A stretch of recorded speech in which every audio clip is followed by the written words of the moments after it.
that's actually I think I brought this up before, but probably need to do a whole dedicated podcast on this. The reason those 80s and 90s and maybe even early 2000s movies were so good, and the reason why, like, for example, Tom Cruise's Mission Impossible movies are still kind of cool, is that it's real. They're doing it for real, but particularly with the stars of the 80s and 90s. Like, yeah, and this is one of the reasons I think Steven Seagal was so compelling, is because Steven Seagal was a guy with an average build.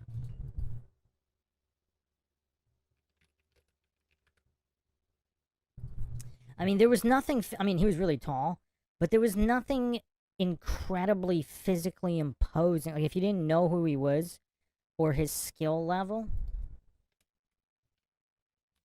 like he looked like a random Italian guy walking around.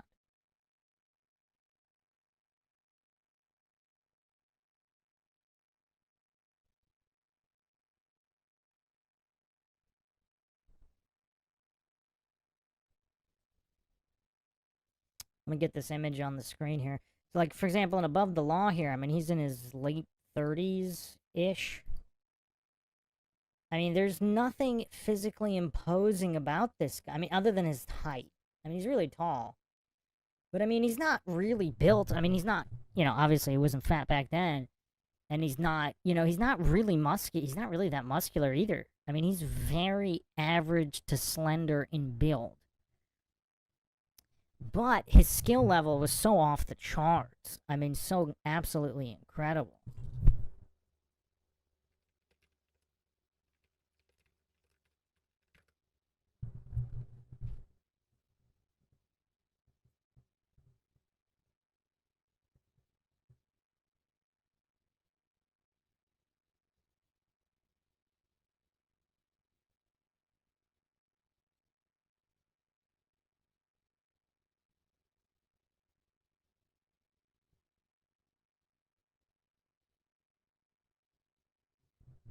But when you look at the physique,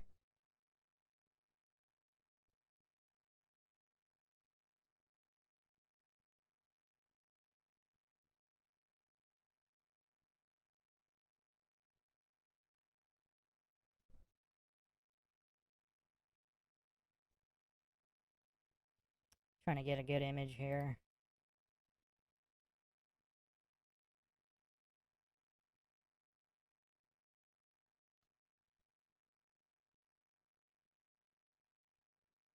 Hold on a second.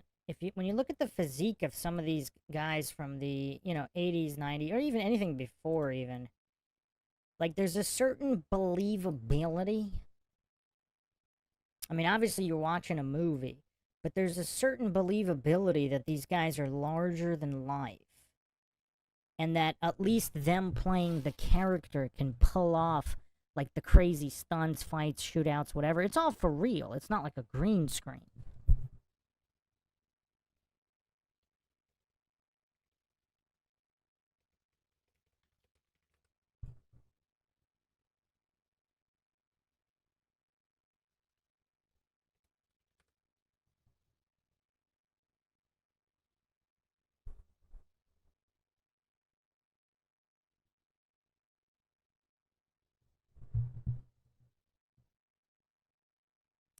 And then when you got, let's see here.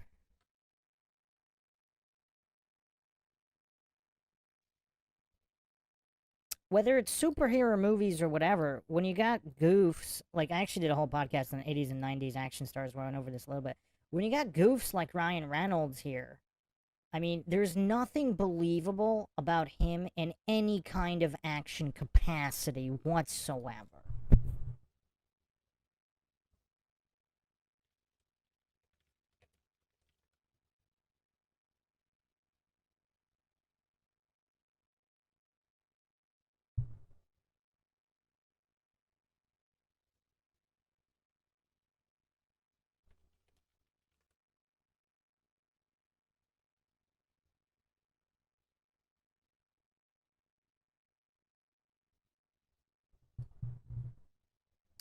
And that's why, like, superhero movies, like, they rely obviously on superpowers and green screen, and everything is fake. Like, there's zero believability to these scrawny goofs, these I mean, there's just the testosterone level is so low. Like, there's just nothing believable about them. Like, they don't have the real skills. Everything's based in superpowers and green screen. Like with Seagal was an he was kind of like an exception because, I mean, it was all skill because he didn't have the size that, I mean, Dolph Lundgren was never that jacked. I mean, he was really tall and obviously relatively muscular. But yeah, obviously Arnold, Stallone, and Van Damme. I think Van Damme probably was the most balanced out of all of them, and obviously the most athletic. But they kind of the storylines, like, it was there was a certain excitement and larger than life element to these movies that everything all of that's lost with superhero movies. I mean, even for young kids. I mean, I don't know about how young. Maybe if they're like 4 or 5, maybe they might, not really think about it. But older kids, I mean, if you're at least 8 years old, or 7 or 8 years old, you gotta know that these are superheroes with powers. Like, there's no real believability about any of it. Whereas with the older movies and the way the movies were made too, like even going back to Bronson, and I think that's why Tom Cruise has like the appeal that he has, even though he's a shorter guy. He's not really that built, but he's not super scrawny. Maybe he used to be in the early 80s, but I mean, he actually has some muscle mass now. I mean, he could actually do a backflip. Who thinks, let's take bets. Who thinks I could dig up a video of Tom Cruise doing a backflip with no wires?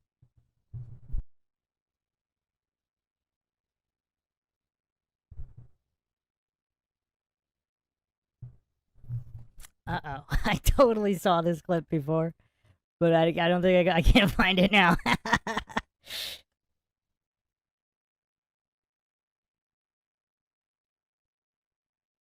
Oh man, that's funny. I totally okay. There existed a clip of Tom Cruise actually doing a backflip for real, but everything was for real. So even though the movie was fake, just knowing that they did it for real, like everything from the car chases to the car explosions to jumping off of buildings. Yeah, I mean, maybe they had, they obviously used some kind of safety precautions. They might have had mats there, but it was still kind of real in the sense that the physicality was there.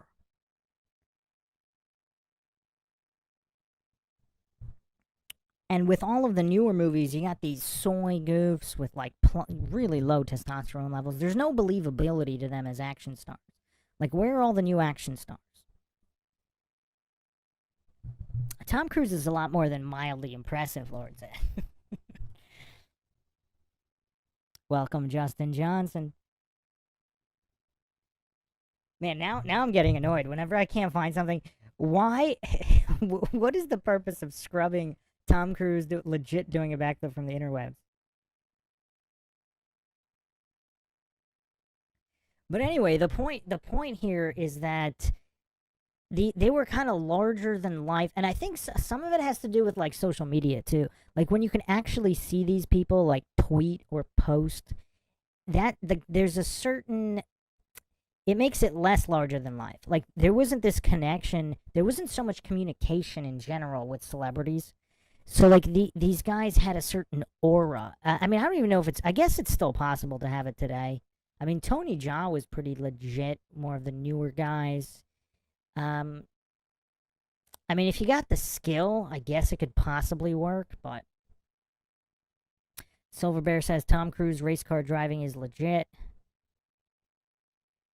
Yeah, well, now I really want to find that clip with Tom Cruise.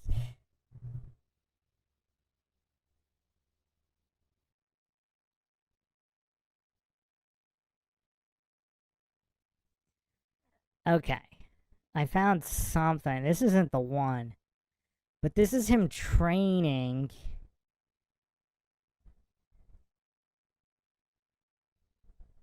And he's already a bit older here.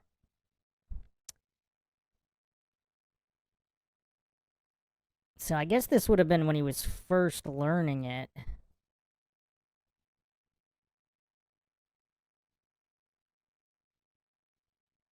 Alright, we have one clip here. I found one.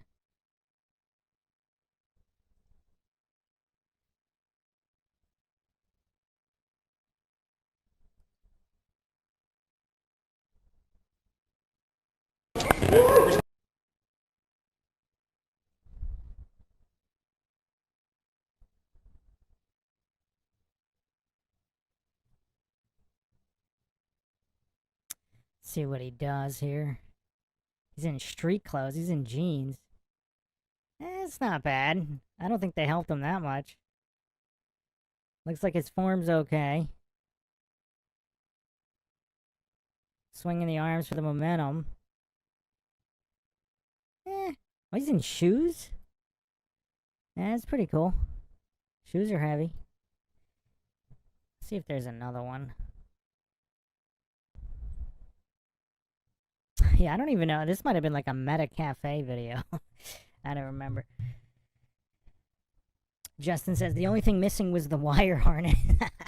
Yeah, see, okay, let me play this clip here. Let me play this clip.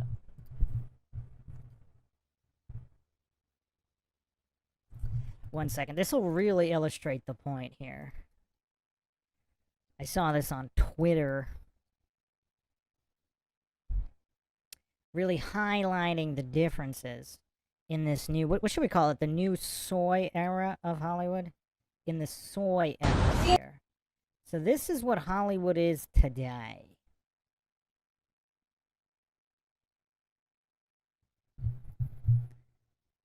I mean, they don't even bother setting up sets anymore.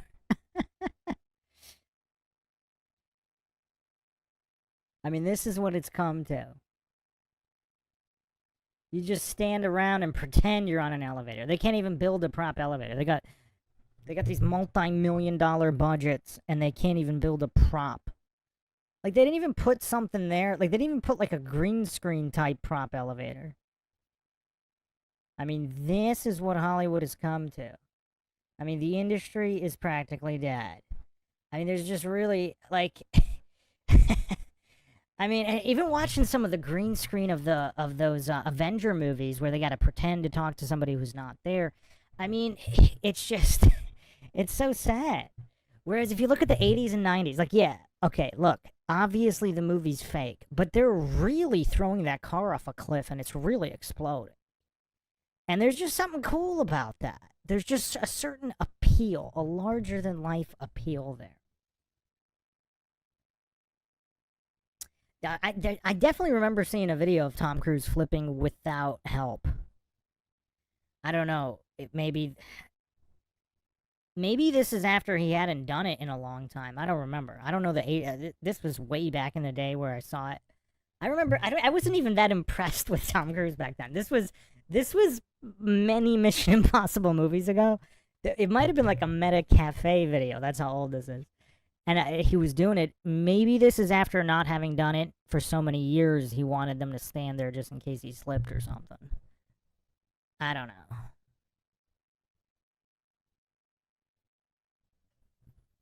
know. Justin says it looks like the TFE set. Oh, man. Oh, man. Silver Bear says, Tom Cruise Tropic Thunder is peak Cruise. Yeah, it's one of my... I wouldn't watch it again. I've seen it once. I'm not a fan of the movie. I know that's blasphemous to many. Court of Public Opinion says, I like Tom best when he jumped up and down on Oprah's couch. Well, even that, there's a certain amount of real cheese factor there. Like, how many other people have done that? How many other people have done that? There's a certain appeal there. Like, that's a genuine human being. Or even, like, Jim Carrey's antics. Like, who does that? In a non-satirical, like, non-fake... Like, Jim Carrey was so genuine about those antics. Flat Bob says, Zed was missing last time. Clark is missing this time. They were definitely both in here at the same time before the conspiracy theories start. But anyway, what I was kind of saying is just the larger-than-life factor, the lack of constant communication, and also the movies, even though they were scripted, they were real in the way they were made. Now all of that's gone. Like, it's just all gone. And look at the physicality of actors now, too. Like, there's just... I mean, Jason Statham was probably the last semi-masculine action star, but I don't know. He's kind of cringe too. He was, I mean, he was all right earlier in his career. I mean, like The Rock is such like the woke goofery with The Rock or John Cena is just all unwatchable. I mean, they're just so non-genuine humans. It's hard to watch. Although I went over this before in the Illuminati Humiliation Rituals podcast, John Cena's first Hollywood run did seem kind of semi-legit and genuine, and I prefer those movies like The Marine. He did a couple of movies. They're cheesy, but a lot better than the recent trash he made. Truth Trollette says CGI has ruined movies for me. I can see the fake blood and red mist. Yeah, I mean when you have millions of dollars, like some of those squibs, like the squibs for bullet wounds and all that stuff, they're not that expensive. It's like a couple $1,000. Like even some of the cheapest '80s and '90s movies used them, and those movies were shot on film when film itself is not that cheap. Now they're shooting digital. That's the other thing I think that ruined everything. I don't like the look of digital. Call me crazy. I like the look of actual film, analog film. It just looks better. Like digital, everything just looks, even when it's real, it looks fake because it's digital. Court of Public Opinion says, I just watched Copland again. So good. Yeah, that's pretty good. That's a solid one.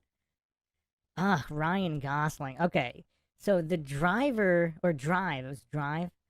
That's probably one of my favorite movies ever. I really like Drive for its vibe and that character, like the way everything with the movie Drive. So Drive, what year was that? 2011. 2011.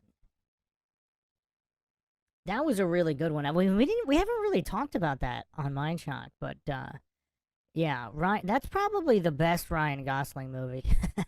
I can't recall seeing. Oh, The Place Beyond the Pines. That's probably the best dramatic Gosling movie. But the best action one is no question Drive. I watched his recent one, was the one where he's a stuntman fall guy or something like that. Oh, it's so terrible.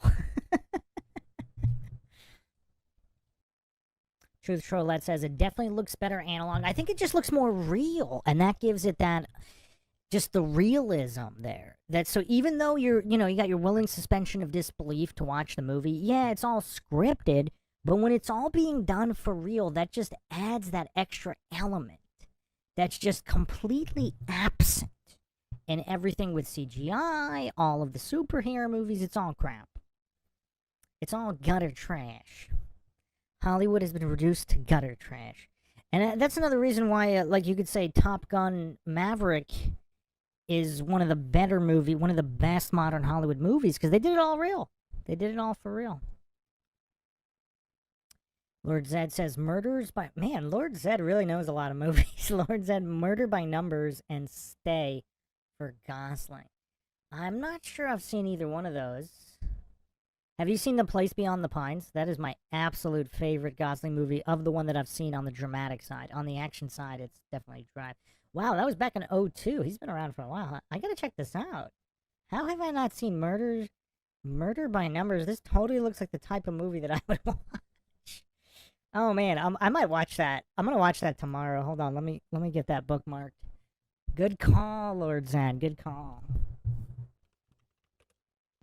So this was also a TV series as well. Have you seen the TV series?